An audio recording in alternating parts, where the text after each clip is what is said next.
Belgium has the reputation of being the dullest country in the world. Inhabited only by friendly people who eat mussels with French fries and mayonnaise and produce Swiss chocolate. To cut a long story short, which is necessary if you really want to understand why the formerly fourth greatest power in the world is now close to being cut in really very small, shitty pieces, Belgium is definitely, totally, completely boring.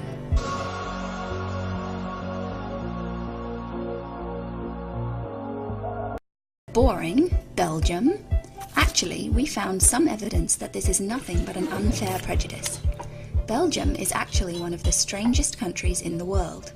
To begin with, they have the only monument that is 20 centimeters high and pisses in front of you. They have the only Prime Minister who, when asked to sing the national anthem, mistakenly sings the French one. They have the only landmark building that's made exclusively of, balls. For over 150 years, Belgium has produced the best experts in engineering the most inefficient political structure. Belgium excels at making everything as complicated as possible, in their three national languages, Dutch, French, and German. They have one central government.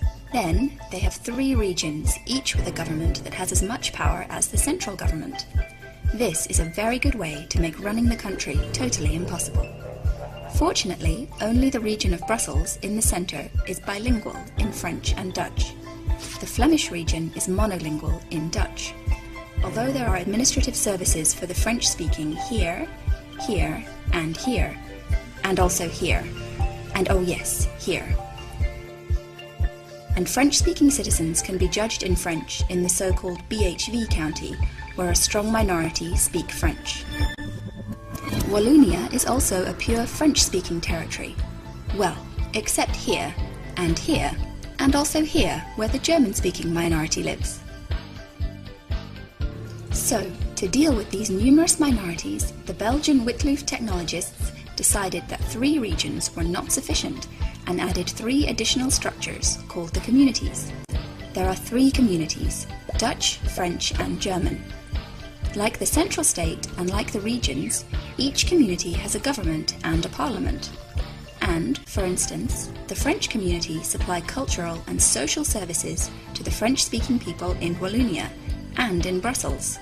But they may not supply any services to the 300,000 French-speaking fellows in Flanders, because Flanders is monolingual and foreign speakers must speak Dutch. Godverdomme.